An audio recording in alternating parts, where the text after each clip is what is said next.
In many ways, this book is the story of my untangling.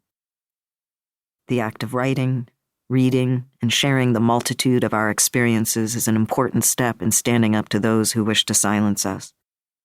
I've nothing new or profound to say, nothing that hasn't been said before, but I know books have helped me, saved me even, so perhaps this can help someone feel less alone, seen, no matter who they are or what journey they are on.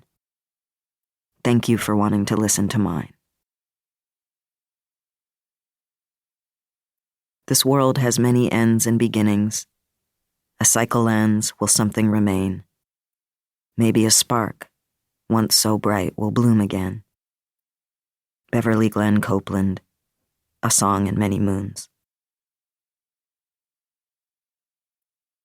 1. Paula. I met Paula when I was 20. Sitting on our friend's couch, eating raw almonds with her knees to her chest, she introduced herself. I'm Paula. The sound of her voice radiated warmth, a kindness. It wasn't so much that her eyes lit up, but that they found you. I could feel her looking.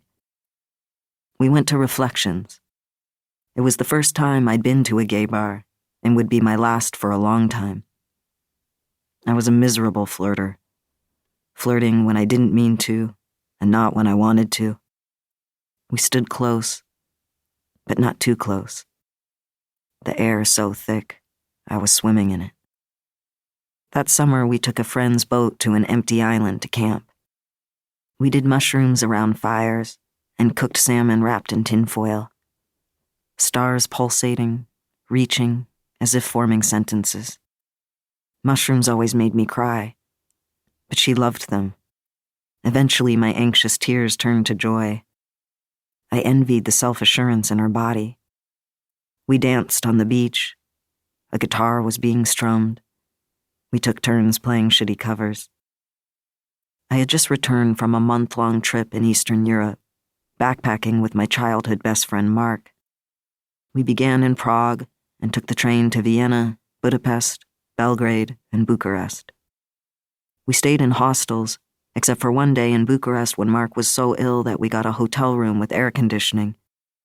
I bought individually wrapped cheese slices from the store and put them in the small freezer of the small hotel room's small fridge.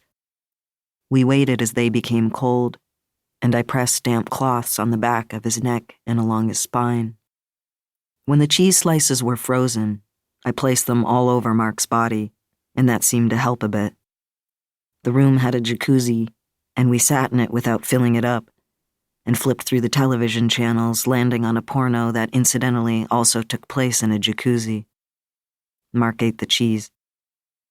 This was before smartphones, navigating trains, hostels, men, all with one guidebook. We would go to internet cafes to send a message home. Hey, we are alive. I would email Paula, yearning for her.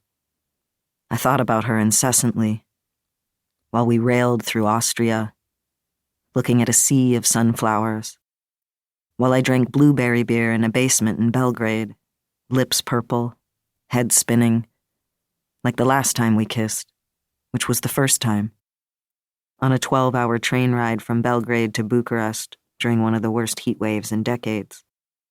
Mark and I lay next to each other on the same bunk, window down with our heads as close to the opening as we could manage. There was no air conditioning, and we had no water. We listened to Cat Power through shared earphones and sipped absinthe. Are you listening to it at the same time? The CD I made you? I wondered, almost saying the words out loud. I watched the night pass by, the Serbian landscape, rural, motionless with its sparse, fleeting lights. I thought of Paula. That time at Reflections was new for me, being in a queer space and being present, enjoying it. Shame had been drilled into my bones since I was my tiniest self, and I struggled to rid my body of that old, toxic, and erosive marrow. But there was a joy in the room. It lifted me, forced a reaction in the jaw, and uncontrolled.